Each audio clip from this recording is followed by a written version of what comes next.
The knight approached the Jabberwocky, Vorpal sword in hand. He swung his mighty blade, and "Does an 18 hit?" he asked. "No," the Jabberwocky replied. "Does a 21 hit you?" "Yes," the knight admitted. "How much damage?" 12 damage, the Jabberwocky proclaimed triumphantly. Dad, the Siren Hell fight scenes work. This is the worst fight scene ever. Plus, I'm 10 years old. Why are you reading me a bedtime story? Dungeons & Dragons is more than a glorified game of Battleship, where the B10 and I9 is replaced by a D20. No, this is where epic heroes are battling disturbing monsters in a backdrop in the multiverse.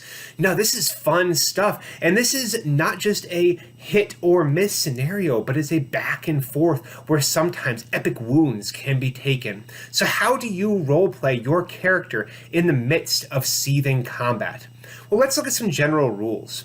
First off, deference to the players. Allow the player to describe something when it comes down to a DM versus player kind of moment. If you hit an enemy and it was a very good hit, this is a good opportunity for the player to describe how their character would do it. The DM can do this, of course, if the player just doesn't really want to describe every single blow by blow or something. Role-playing should be revealing more about the characters or about the villains. It's a pretty grievous wound. Did he just stab you really hard, or did he stab you, look you dead in the eye, and then turn the blade? That tells you something about how the villain might be working. And your character should be doing certain things in combat that are very character specific. This is a good opportunity for the Dungeon Master to actually award experience if there's very good roleplay. Remember the 3 pillars: exploration, roleplay, and combat? In this case, combat and roleplay are working together to learn more about the character. If you're going to be describing whether you hit or miss, that does require that you actually know the AC of the monster you're going against. And that can be done through a bit of trial and error rather than metagaming by looking things up on D&D Beyond. That might take a few turns before you're really in the swing of things, but it will be worth it. So what do we do when we hit something? Well, there are a couple rules we can actually obey here. There's something called the called shots rule. If you want to sink your arrow into the dragon's eye as it flies by, breathing its breath weapon, that's not just a standard red dragon AC you've got to go against. That's the called shots. It's going to be more difficult than just hitting the dragon in a way that does damage. And you'll want to say, I want to do this. The DM should respond with the armor class or difficulty class of that is going to be this. Somewhere around, 5 to 10 million or so to do that for a red dragon. But cool shot if you do. If you hit something in the eye, does that disable them? There's a disabling chart out there, or 2 or 5, really depending on which edition you're playing and all of that. If you say, I would like to do that, I would like to use my axe to chop their wooden shield as opposed to actually hitting the enemy, that's a disabling chart. They might not have a shield after that. That's actually a really good move, and you want to explain that to your DM, who might use a lower AC to hit the shield, and you have to do a certain amount of damage before actually breaking it, but in that case, the enemy's AC would be going down if they don't have a shield. Describing the severity of the wounds and describing how awesome your kill shots are should be a very table-specific thing. Do kind of know if you are in a Kill Bill kind of table or a Legend of Zelda table. Kill shots need to be described. That's a good opportunity to say, okay, how do you finish him? And let the character say, do I just slit his throat and watch him bleed out? Or do I just hit him like really, really hard or something like that? Let me know, what would your character do? Likewise, a little harder thing is, what if your character got hit? How does their save fail? Did they manage to just stand there absolutely still as the fireball exploded around them, thinking, this is fine? And is that what kills them? That's a little tougher to describe, a little higher level of roleplay to actually say how your character just totally didn't see it coming. What about when we miss? Well, this is going to be a little more difficult math, because AC is calculated by 10 plus the dexterity, plus the armor, or armor plus dexterity, really depending, either way it's going to add the same, plus the shield. And how we're actually fighting in combat is going to vary what we're actually hitting. This is not like chopping wood, where, okay, I roll, that's an 18, that's a hit, I hit the wood. Okay, reset, okay, ready? Oh, no, it's not that. It's not like every 6 seconds you get one shot. It's rather you're using the axe to block the enemy's sword while trying to maneuver through to sink the blade in the space between the helmet and the breastplate or something like that. That's what you're actually doing. It's a real back and forth, and it is an intense battle sequence. So something a 10 or lower is probably getting parried off of the spear, or the sword moves it aside.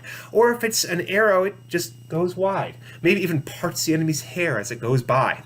10 plus dexterity is something that is dodged. So he swings his maul and he just completely misses. Well, that's a 10 plus dex if you just manage to get out of the way in time. 10 plus dex plus shield is going to be blocked. No one wants their armor to be hit before their shield is hit. You rely on your shield before your armor. If you're fighting, you know this very well, that you would like to block it with that big sheet of metal you're wearing on the arm. So that's going to come before the armor. Now, it may come before the dex, and that depends on the character. Are you a tanky paladin who is not going to move their feet at all when battling a Barogura? That fist comes down, it rolls an 11. How does it hit you? It's off my shield. I'm not going to move to get out of the way. I'm going to trust in my stance and my strength to stay put. Rather, if you are a fighter that just loves to maneuver a lot, you might want to use the dexterity before you actually have to brace yourself against a shield. And last, if it is above 10 plus your dexterity bonus plus your shield, that's falling off of your armor. The Barogura swings recklessly and scores a 19. You've got an armor class of 20. Okay, that hits me in the breastplate, but I don't take damage because of the gambeson I have underneath my breastplate. That's a good description of your character's armor and how they might be dealing with a punch to the chest. Next, use abilities to describe how your character is making spell saves. Perhaps as the thunderbolt is pushing you back, you just dig in, and strength is what prevents you from being pushed back. Your wonderful dexterity allows you to wrap your cloak around you as a fireball explodes in your midst. I have no idea how rogues do evasion, and I really want to hear that described someday. Getting 0 damage even though you're right there in the fireball? I want to know how. Of course, holding your breath is a constitution save. Retaining your sense of self as that one ring tries to seduce you, that's a charisma save. And allowing a description of that is a good way of describing how things are missing.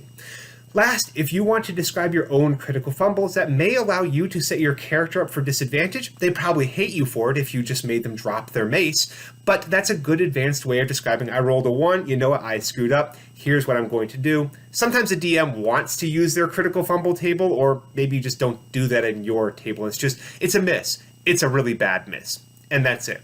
But again, that can tell you more about the character. Speaking of the character, what happens after combat is done? Do critical hits or exceedingly tough battles leave physical scars? In one of the first games I played, one of my barbarians went against a phase spider and came out, well, we'll just say silver medal. He got bitten very hard, a good critical hit in the shoulder. And I described that as, well, it's going to leave a mark. And he had that mark later on. He could describe it if there's in a bar. Oh, well, yeah, I got these holes right here. I got bitten by a spider. You know, that's a good use of the combat, and that one scenario can be remembered as part of the character's development. Not only physical scars, but perhaps psychological ones. Remember that after a tough battle, the adrenaline surge goes away, and as it goes away, people feel like crap after a battle, especially if you just saw a lot of dying or if you caused a lot of dying. How does your character, who is playing a healer, feel about just destroying a whole goblin camp? Letting characters reflect after battle can tell you a lot about how they are acting and how they are reacting. It can also allow you as a DM to kind of gauge, like, did I go too far when I say make sure you don't leave orphans, kill whole families? Anyway, learn about your enemies through repeated combats. If this is not the first time that you've gone against gnolls and you know they want to separate someone out from your party so they can hunt them down and surround them individually, your first thing when going against this gnoll is, well, everyone get in a circle, mage in the center. That's not metagaming, that's how your character is reacting to learning about those battles that have occurred previously. And that can show your DM that you're actually learning about their strategies. The DM might want to switch it up, but I mean, hey, same enemies, generally same strategies. It's just what the monsters would do. And last, how does your character react when their villain goes down. If your DM's playing with your backstory, how do you feel when you manage to finally overcome that enemy? So this happened in one of my games where the rogue I was playing with, he managed to destroy his nemesis, and I gave him the actual kill shot and said, do you spare him? He says, well, I look in his eyes. Does he look like he will have redemption? And I said, well, no, he just hates you. It's filled with hate and rage. So he stabbed him. And that was it. And he got to describe, like, what does that mean to me that I couldn't save my enemy at the last minute? And how do I feel about this now this guy's out of my life? And that allowed for very good character development and a good amount of role play added to that combat.